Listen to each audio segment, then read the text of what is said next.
তো নমস্কার বন্ধুরা, ওয়েলকাম টু ইউনিক স্পোর্টস। তো বন্ধুরা, আজকের এই ভিডিওতে তোমাদের সাথে মোহনবাগান এবং আইএসএল এর বেশ কিছু গুরুত্বপূর্ণ আপডেট নিয়ে আলোচনা করতে চলেছি। তো ভিডিওটা খুবই ইন্টারেস্টিং হতে চলেছে, স্কিপ না করে পুরোটা দেখার চেষ্টা করবে। তো বন্ধুরা, প্রথম আপডেটটা রয়েছে মোহনবাগানের এক্স প্লেয়ার আরমান্দো সাদিকিউকে নিয়ে।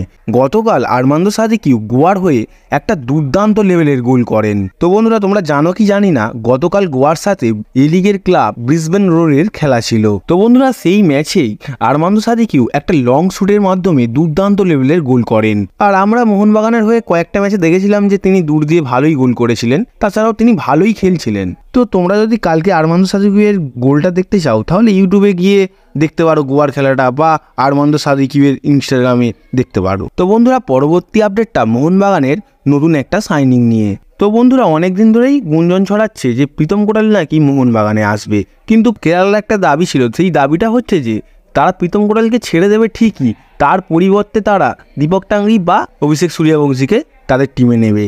আর মোহনবাগান সেই শর্তে কিন্তু কোনো মতেই রাজি হচ্ছিল না। তো বন্ধুরা, এখনো পর্যন্ত যা জানা যাচ্ছে মোহনবাগান এখনও রাজি হয়নি, আর রাজি না হওয়াটাই উচিত, কারণ অভিষেক সূর্যবংশী দুর্দান্ত ফর্মে রয়েছে, আর দীপক টাংরিও তিনিও ভালোই খেলছেন।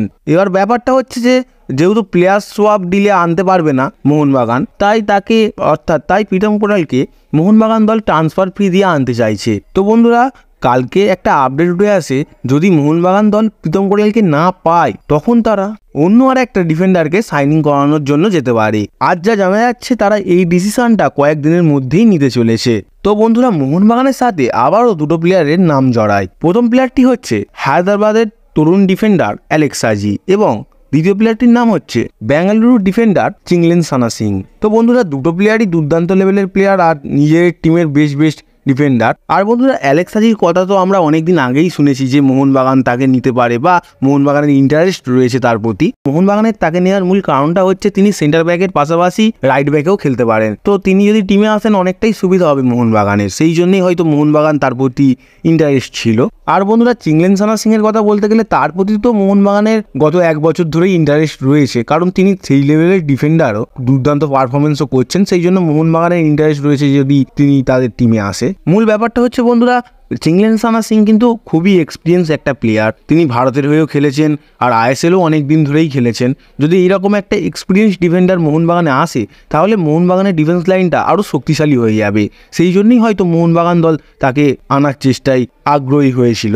আর বন্ধুরা, সবচেয়ে বড় কথা হচ্ছে এখন এই মুহূর্তে চিংলেনসানা সিং বেঙ্গালুরু প্লেইং 11-এ থাকছেন না। তার মূল কারণটা হচ্ছে তাদের নতুন ক্যাপ্টেন রাহুল ভেকে তিনি এখন প্লেইং 11-এ সামিল থাকছেন, সেই জন্য চিংলেনসানা সিং আপাতত প্লেইং 11-এ সামিল নেই। আর বন্ধুরা, যেহেতু প্লে টাইম পাচ্ছে না, সেই জন্য হয়তো মোহনবাগান সেই সুযোগটাই নিতে চলেছে। হয়তো এই ফাঁকে মোহনবাগান দল চিংলেনসানাকে তাদের টিমে আনতে পারে, কিন্তু এইটা একটা রিউমার, এটা কোনো কিছু কনফার্ম আপডেট এখনো নেই। তোমাদেরকে এই বিষয়ে যদি কোনো কনফার্ম আপডেট বেরিয়ে আসে নিশ্চয়ই জানাবো। তো এটা এখন রিউমার রয়েছে, বেশি ভাবনা চিন্তা করে লাভ নেই বিষয়টা নিয়ে। পরবর্তী আপডেটটা মোহনবাগানের প্লেয়ার জিমি ম্যাকলারেনকে নিয়ে। এবার দেখো, অনেকে কোশ্চেন করছো, অনেকে জিজ্ঞাসা করছো, বা অনেকের মাথায় এই চিন্তাটা ঘুরছে যে জিমি ম্যাকলারেন কি পরবর্তী ম্যাচটা অর্থাৎ সেমিফাইনাল ম্যাচে কি মোহনবাগানের হয়ে খেলবেন, প্লেইং 11-এ থাকবেন, বা সাবস্টিটিউটে কি নামবেন। সেই বিষয়ে তোমাদের জানিয়ে রাখি যে কাল পর্যন্ত জিমি ম্যাকলারেন প্র্যাকটিসে নামেননি। এবার পরবর্তী ম্যাচটা রয়েছে 27 তারিখ অর্থাৎ মঙ্গলবার, আর তিনি যেহেতু প্র্যাকটিস করছেন না, সো মনে হচ্ছে তিনি হয়তো নামবেন না সেমিফাইনালে। ব্যাপারটা হচ্ছে বন্ধুরা, মোহনবাগান দল তাকে নিয়ে কিন্তু কোনো রিস্ক নিতে চাইছে না যে ডুরান্ড কাপ খেলে তার কোনো চোটফোট যদি লেগে যায় প্রবলেমে পড়ুক তিনি। মোহনবাগান চাইছে সামনে বড় বড় ম্যাচ রয়েছে আইএসএল, এএফসি, তো সেই সব ম্যাচে তাকে খেলানোর জন্য মোহনবাগান তাকে আর নামাচ্ছে না। আর বন্ধুরা, যেহেতু মোহনবাগান কোনো রিস্ক নিতে চাইছে না, তারা বড় ম্যাচের জন্য জিমি ম্যাকলারেনকে রেখে দিচ্ছে, সেহেতু যা মনে হচ্ছে সেমিফাইনাল বা ফাইনালে হয়তো তিনি খেলবেন না মোহনবাগানের হয়ে ডুরান্ড কাপে। তো বন্ধুরা, পরবর্তী আপডেটটা হাবাসকে নিয়ে। তো বন্ধুরা, তোমরা জানো কি জানি না, তোমাদের জানিয়ে রাখি যে হাবাস ইন্ডিয়াতে চলে এসেছে।